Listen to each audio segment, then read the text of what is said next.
दोस्तों चलिए हम लोग फंक्शन को थोड़ा डायग्राम के माध्यम से समझ लेते हैं। पिछले वीडियो में हम डिस्कस किए हुए हैं, फंक्शन का डिफिनीशन दे करके पूरा समझाने का प्रयास किए हुए हैं। थोड़ा सा डायग्राम के माध्यम से भी इसको समझने का प्रयास करते हैं। आइए समझ लेते हैं, फिर डोमेन रेंज को डोमेन को भी समझते हैं। चलिए देखिएगा, फंक्शन को f such that A tends to B से रिप्रेजेंट किया जाता है। फंक्शन को f such that A tends to B से रिप्रेजेंट किया जाता है। ठीक है, अब देखिएगा ये बताया गया है कि एफ क्या है, ए क्या है, बी क्या है, सारा चीज बताया गया है। पीछे के वीडियो आप देख लेंगे, सारा चीज डिटेल है। ठीक है, फंक्शन को कैसे रिप्रेजेंट किया जाता है, f such that A tends to B से।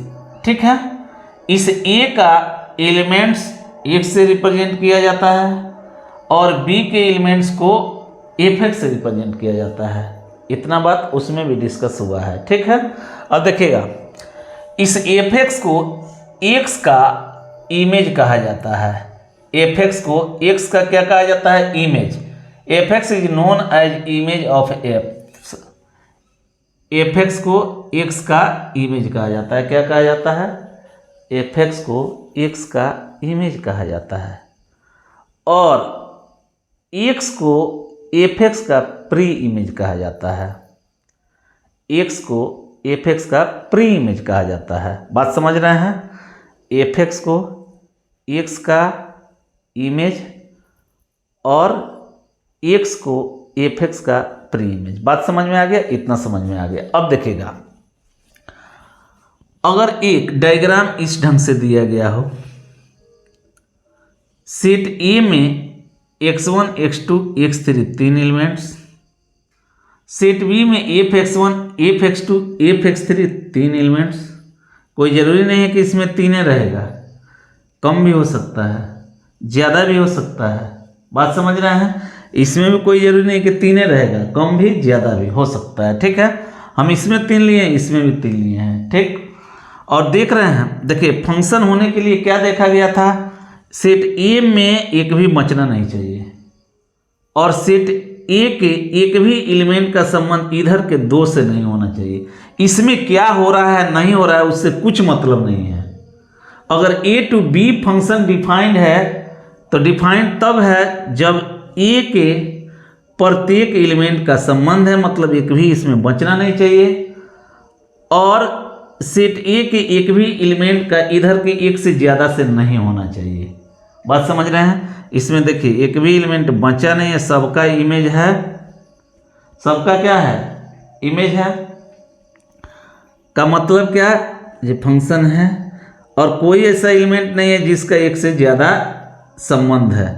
कोई भी बिना इमेज का बचा नहीं और कोई ऐसा एलिमेंट नहीं जिसका एक से ज़्यादा से संबंध। ये फंक्शन है, क्या है, फंक्शन है। यहाँ देखते हैं, इसमें कोई बचा नहीं है, पहला कंडीशन फुलफिल।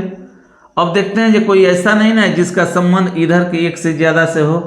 इसका संबंध एक से है, इसका भी संबंध एक से है, इसका भी संबंध एक से है, का मतलब है कि ये भी फंक्शन है।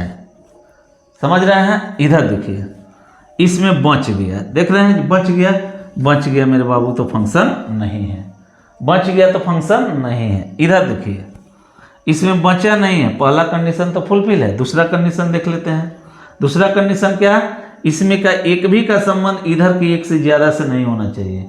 यहाँ x1 है, इसका संबंध f(x1) से भी है, इसका संबंध f(x2) से भी है। देख रहे हैं, इसका संबंध दो से हो गया, एक से ज़्यादा से हो गया, एक ही लड़का दो फादर हो गए, काम गड़बड़ हो गया, मतलब ये फंक्शन नहीं है। ये वाला फंक्शन नहीं है, ये भी फंक्शन नहीं है, ये फंक्शन है, ये फंक्शन है। कौन सा function, f such that A tends to B function.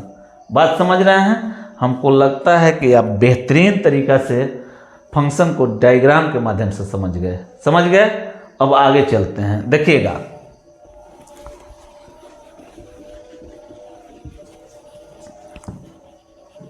थोड़ा सा और अच्छा से देखेंगे आप।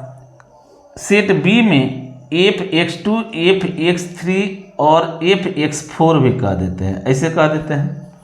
हम बोले हैं ना कि इसमें कोई जरूरी नहीं कि तीन ही एलिमेंट रहेंगे, तीन से ज़्यादा भी हो सकते, कम भी हो सकते। ठीक है, इसमें 3 से ज़्यादा भी कम भी। हम एक एग्जाम्पल ऐसा ले रहे हैं देखिए, सेट ए में जितने एलिमेंट्स होंगे, सेट ए में जितने एलिमेंट्स होंगे उसके सेट, अगर मान लीजिए 3 एलिमेंट्स है तो इसका सेट ये वाला बन रहा है, और इसको रिप्रेजेंट किससे किया गया है, 1 से। यानी ए को फंक्शन एफ का डोमेन कहा जाता है। ए को क्या कहा जाता है, डोमेन कहा जाता है। फिर एक बार सुन लीजिए, ए को क्या कहा जाता है, डोमेन कहा जाता है। अब देखिए, ए के जितने भी एलिमेंट्स हैं उसके कॉरेस्पॉन्डिंग जो इमेज बने हैं, जैसे यहाँ f(x1), यहाँ f(x2), यहाँ f(x3),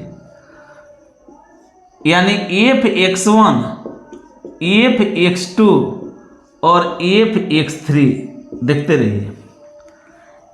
f(x1), f(x2), f(x3) के सेट को हम लोग रेंज कहते हैं। क्या कहते हैं, रेंज कहते हैं। इसको क्या कहते हैं, डोमेन कहते हैं। डोमेन किसका, एफ का। किसका, एफ का, क्योंकि फंक्शन कौन है, एफ है।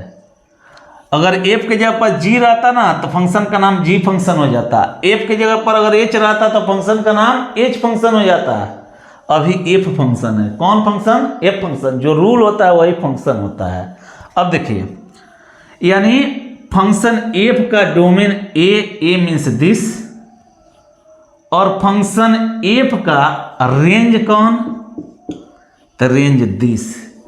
यानी इमेजेज से जो सेट तैयार हुए हैं उसी को फंक्शन का रेंज कहते हैं। फंक्शन का क्या कहते हैं, रेंज। और मेरे बाबू, ये जो बी होता है, बी को कोडोमेन कहा जाता है। बी को क्या कहा जाता है, कोडोमेन। बी है क्या, तो बी आप देख रहे हैं कि एक वैसा सेट जिसके एलिमेंट्स कौन कौन से हैं, f(x1), f(x2), f(x3) और f(x4) दिख रहा है। यानी इसको हम लोग कोडोमेन कहेंगे, इसको हम लोग रेंज कहेंगे, इसको हम लोग डोमेन कहेंगे।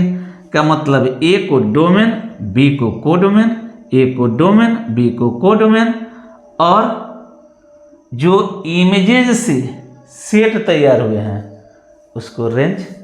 अब देखिए,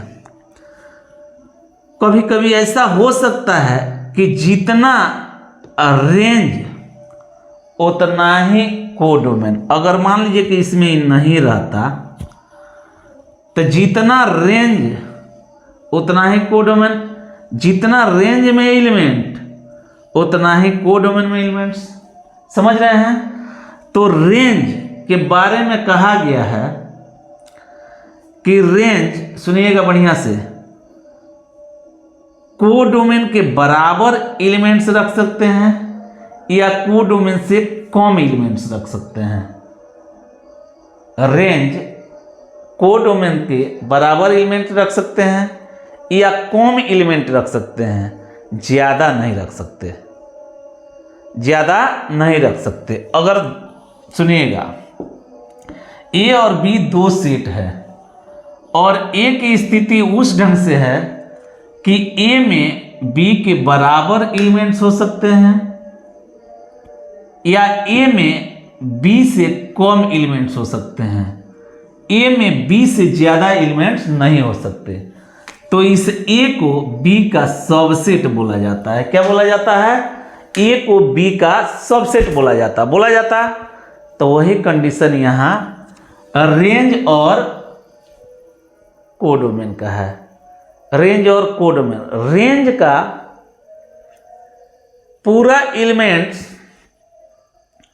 कोडोमेन के पूरे एलिमेंट्स के बराबर हो सकते हैं या रेंज का एलिमेंट्स कोडोमेन के एलिमेंट्स से कम हो सकते हैं। तो ऐसे स्थिति में हम क्या कहेंगे कि रेंज कोडोमेन का सबसेट होता है। रेंज क्या होता है, रेंज कोडोमेन का सबसेट होता है। बात समझ में आ गया? कोई पूछेगा कि रेंज और कोडोमेन में क्या संबंध है, तो आप कहेंगे कि रेंज कोडोमेन का सबसेट होता है। हमको लग रहा है कि आप रेंज भी समझ गए, कोडोमेन भी समझ गए, डोमेन भी समझ गए, और साथ साथ डायग्राम से फंक्शन को भी बहुत बेहतरीन तरीक़ा से समझ गए। और किसको इमेज कहते हैं, किसको प्री इमेज कहते हैं, इसको भी आप बहुत बेहतरीन तरीक़ा से समझ गए। और नेक्स्ट वीडियो में आपको हम टाइप्स ऑफ द फंक्शन के बारे में डिस्कस करके बताएंगे। यानी नेक्स्ट वीडियो किसका होगा? टाइप्स ऑफ फंक्शंस का होगा। बहुत बारीकी से आप वीडियो देखेंगे, बेहतरीन तरीक़ा से देखेंगे, क्योंकि बहुत ही बेहतरीन कंसेप्ट चल रहा है। आपको अभी धीरे धीरे नहीं होता है, जो लीक पकड़ाया जा रहा है। आप जब लीक पकड़ लेंगे ना, आपको दौड़ना सिखाया जाएगा। देखिएगा एक एक प्रॉब्लम, कितना अच्छा प्रॉब्लम कैसे आप यूं ही मसल देते हैं, आपको ऐसा तरकीब बताया जाएगा। बात समझ रहे हैं? तो हमको लगता है कि आपको वीडियो पसंद पड़ रहे हैं।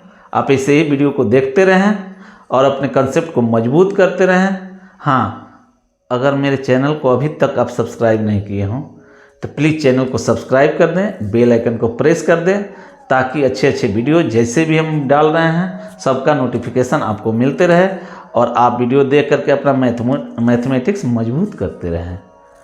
एक बात और, वीडियो अगर आपको पसंद पड़ता है ना, थोड़ा दोस्तों में शेयर कर दीजिए और लाइक करना ना भूलिए। बात समझ रहे हैं? फिर मिलते हैं नेक्स्ट वीडियो में। तब तक के लिए that's all. Thank you very much.